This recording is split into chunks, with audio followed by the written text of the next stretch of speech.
WNYT Albany. News Channel 13 live at 4 begins right now.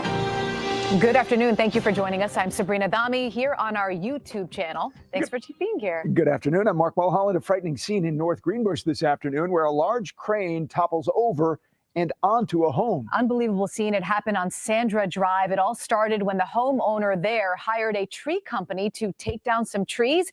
That's where we find Kumi Tucker this afternoon. Kumi, still a big scene behind you.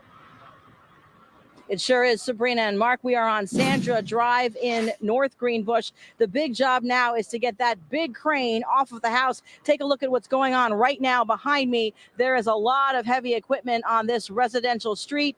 They have made some progress. You can see Dawson's Body Shop has some big rigs on the scene. They have attached some pulleys and chains to the rig.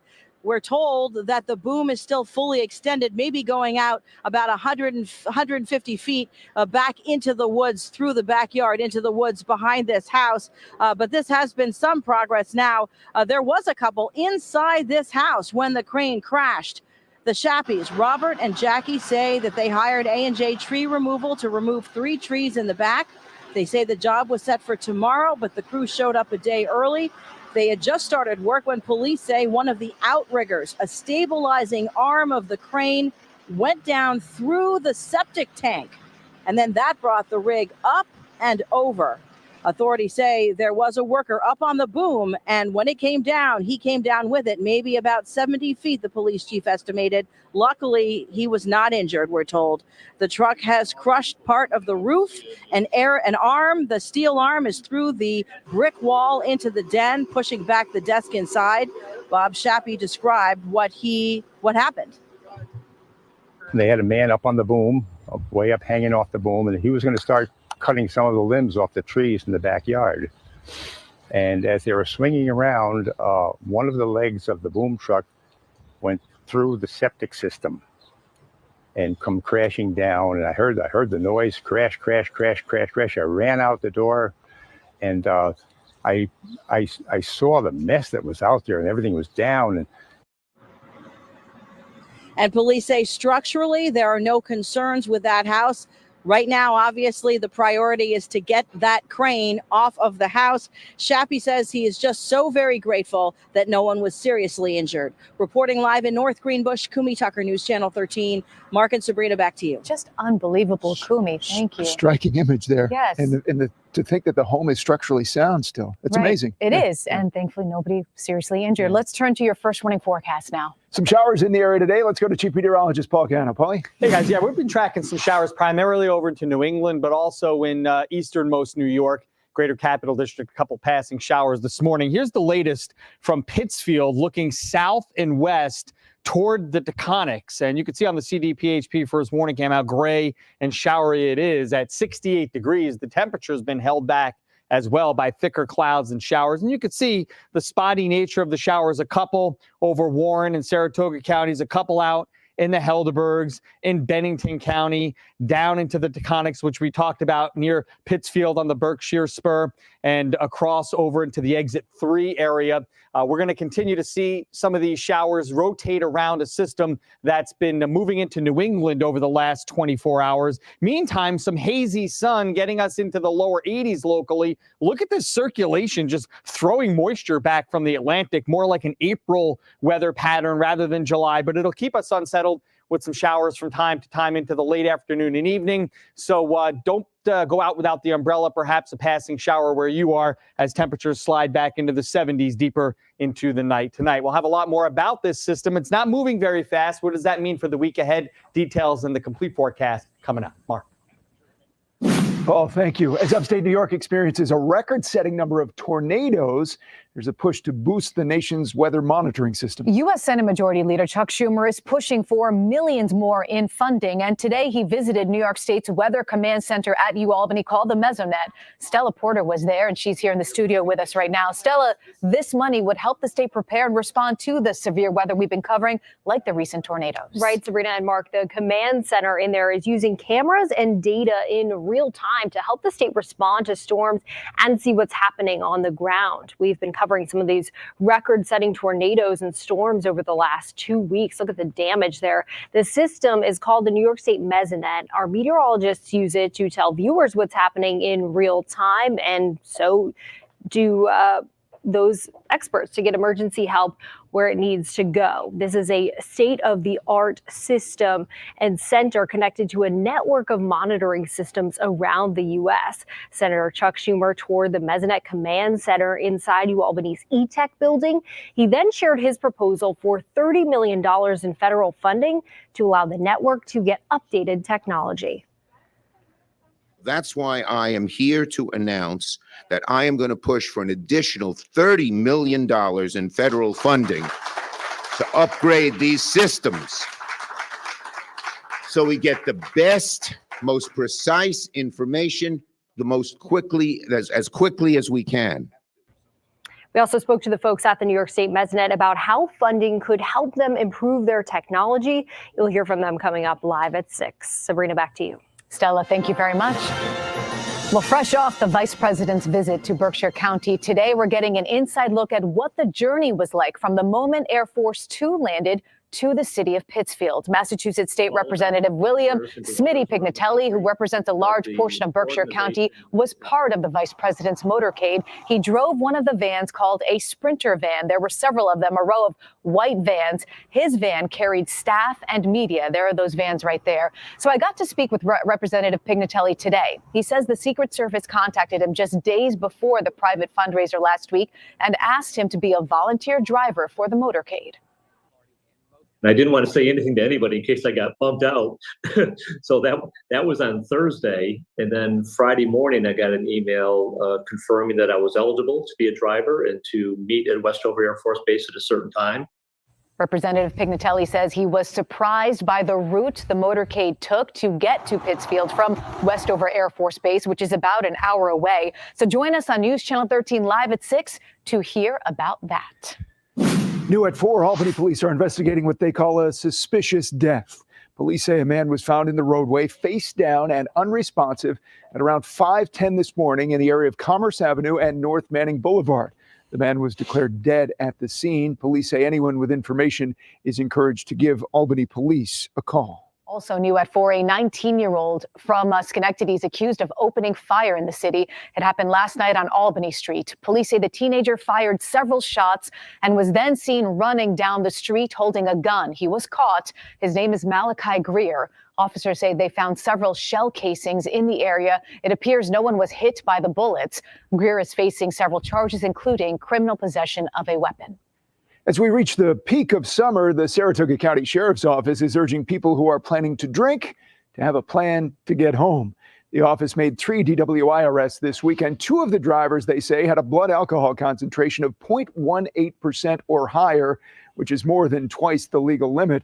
The sheriff is urging people to download the state's Stop DWI Have a Plan app. Chief Meteorologist Paul Cano is tracking some showers moving in for tonight. The first warning forecast is coming right up. Also live here on YouTube, they sang their hearts for a cause that's dear to their hearts. Why Saratoga's jockeys were belting out the tunes late last night. On first warning alert days, we don't waste a minute. We are interrupting the news at this point because this takes precedent. Severe weather can happen at any time. There's been a confirmed tornado on radar. We know that you are depending on us from that moment until the danger has passed. We were watching Paul Cayano on your channel. We ran for the basement. Our team will be right here to keep you informed and safe. Do not stay outdoors at this moment because the storm is coming. First warning 13, severe weather coverage you can trust. News Channel 13 is your go-to station for live coverage of breaking news in the capital region and beyond. Our full team coverage brings you closer to the news so you can see what's actually happening in your community. With real-time updates so you never miss a beat. See for yourself how the story unfolds in real time. Watch News Channel 13, breaking news coverage you can trust.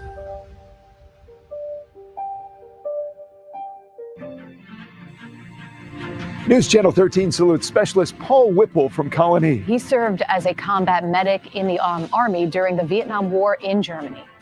We salute him and we thank him for his service. where they're used to performing in front of crowds. But the jockeys who ride at Saratoga Racecourse took part in a completely different competition last night.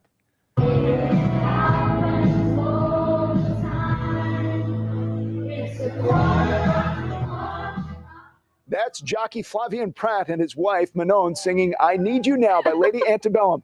There were some of the contestants in the annual Riders Up karaoke event Sunday night at the Saratoga Casino Hotel to raise money for the permanently disabled jockey fund. This draws hundreds of people to cheer on their favorite riders who trade in their saddles for microphones. There are also silent and live auctions. All totaled, it raised tens of thousands of dollars to help jockeys who were injured and can no longer ride. The singing was the main attraction. Retired jockey Shane Sellers, who also has recorded his own music, won the competition with his rendition of "Deep River Woman" by Lionel Richie.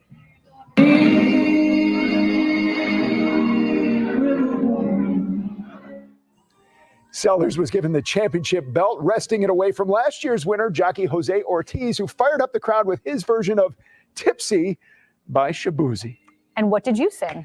I sang nothing. I judged, and I tell you, from a guy who can't sing at all, it's difficult to criticize someone else, right? But they were a lot of fun. They had a good turnout. They raised lots of money. Good, nice people. Success all around. All around. It's awesome. Yes. Everyone having a good time. So we have some showers coming through now in spots, not everyone. Weird circulation off the coast. It kind of looks like April out there in terms of from a weather standpoint. But I think we're going to manage to get through the next few days okay, and then things will improve a bit. CDPHP first warning cam out of Pittsfield showing clouds and showers over a chunk of Berkshire County on over into portions of the Taconics and Columbia County and even over into Rensselaer County. So we'll be tracking these with time. Notice even a little bit of burst of rain here right along the Berkshire Spur, exit B2. B3 right along the state line over West Stockbridge, and you head out on the Mass Pike around exit 3 out toward the West Stockbridge. And if you go a little bit further along exit 10, you get to the outlets around Lenox and Lee up near Tanglewood and out toward Beckett. And we have some steadier showers coming in Berkshire County, especially because of that storm along the coast. But even up into Bennington County, a couple rumbles of thunder out toward Woodford to the east of Bennington. So this is another round of showers, and then lighter sprinkles diving in off of the higher terrain in the Adirondacks, and some terrain influenced showers with differential heating over the Helderbergs, starting off out near Westerlo and diving in toward Rensselaerville. So this sort of rotation or circulation is around an upper level system, which is keeping the weather rather tame over New England in terms of temperatures, a little bit more hints of sunshine as we get into the afternoon hours, allowing readings to get up into the 80s from Albany points west. So you can see the core of this system is over New England, but the backlash of showers kind of rotating all the way around and through. Eventually, this system is going to kind of lift up and depart, but it's going to take the better part of the day tomorrow for that to happen. So the hour-by-hour forecast, again, showing a starting point in the 60s with the influence of this system from the ocean. It's going to be kind of muggy. I think we'll get into the 80s tomorrow, but not without another round of scattered showers. And you can see them kind of rotating back through from time to time. And then a front comes through on Wednesday. Wednesday, I think we'll see the best chance of showers and some thunderstorms here. Not an all-day situation, but most of us will get a little bit of something on Wednesday before we dry it out for the day on Thursday. So down to 68 tonight. Skies will be partly to mostly cloudy. We'll call it isolated showers. It stays muggy with the influence of that system from the coast. Back into the 80s tomorrow, maybe a little more sun than today, maybe some longer stretches of drier weather. So we'll call it hit or miss showers and maybe a rumble of thunder, staying on the muggy side. 7-day planner showing more showers and thunderstorms on Wednesday, 82. Thursday looks dry. If you need a completely dry day to go to the pool, to go to one of the parks, Thursday's probably that day. Although I think we'll get through a good chunk of Friday as well, dry. We'll put a small chance of a shower or storm in to start the weekend as well. All right, not bad. A little bit of a weird day, but, but it's Monday. We'll get through it. Weather-wise, too. That's right. Overall. Polly. All right, thank you for joining us here on YouTube for Live at 4. Rachel and Steve will be here on YouTube live at 5. Then we'll be on air for News Channel 13 live at 6. Thanks for sharing your time with us. We'll see you then. See you then.